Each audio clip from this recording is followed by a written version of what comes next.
Hello, everybody. Welcome back. This will be episode 8. Today, I had to stop a very interesting interview with. I haven't watched Joe Rogan in a while. I don't know, kind of when he went. I learned that he went back on the moon landing. That's a red flag right there. Because no one that looks into the moon landing. You believe the moon landing, and then you notice a few things. I've never really believed in the moon landing. Maybe that's because, I don't know, we were told that in school, and then, you don't think about it. Just like a lot of things. Like, while we're in school, you're just told things.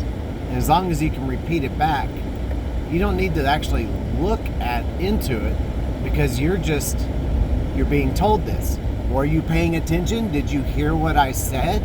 And so you're like, yes, I did hear what you said. This is what you said.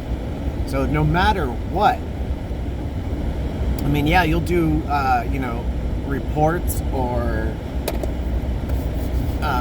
essays on what that book said, So you're not given the freedom to look at other perspectives or give your opinion on it, really, maybe in some cases, but so your purpose in schooling is to regurgitate what the teacher told you or what the textbook told you. And so the moon landing, we were told it happened, cool, but then I remember looking into videos. This was before, I guess, I was, a conspiracy theorist, which I don't see it.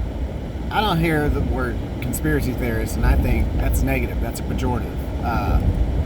That's a badge of honor, because we're reading government documents and, just for example, the PNAC agreement, the Project for a New American Century, that was in the 90s, that talked about we need a new Pearl Harbor.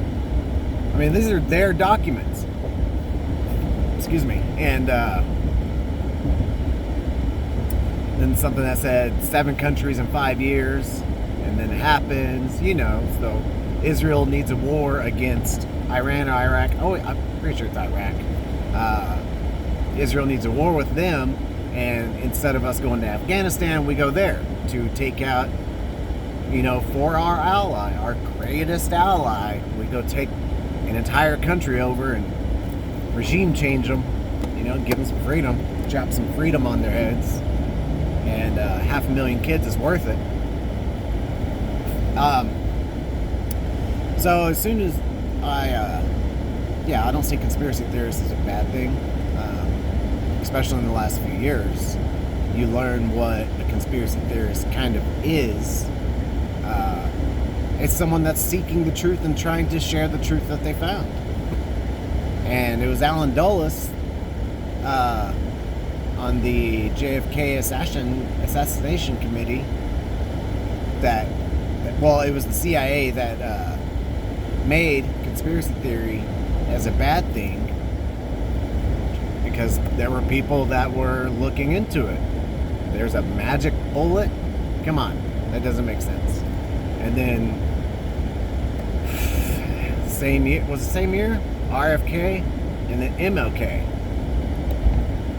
I always thought that was kind of interesting. JFK, RFK, MLK, and the KKK.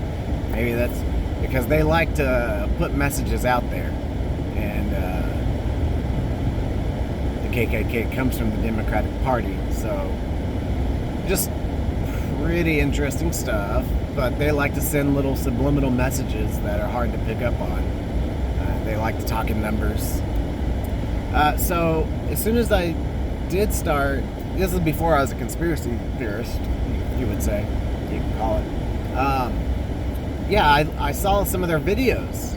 This is like in the early 2000s, and our high definition hadn't quite got there yet, but it was definitely better than the 60s and 70s. And just looking at it, it looked absurd to me. Maybe that's because I grew up on TV, and I get it, like our television technology got better, but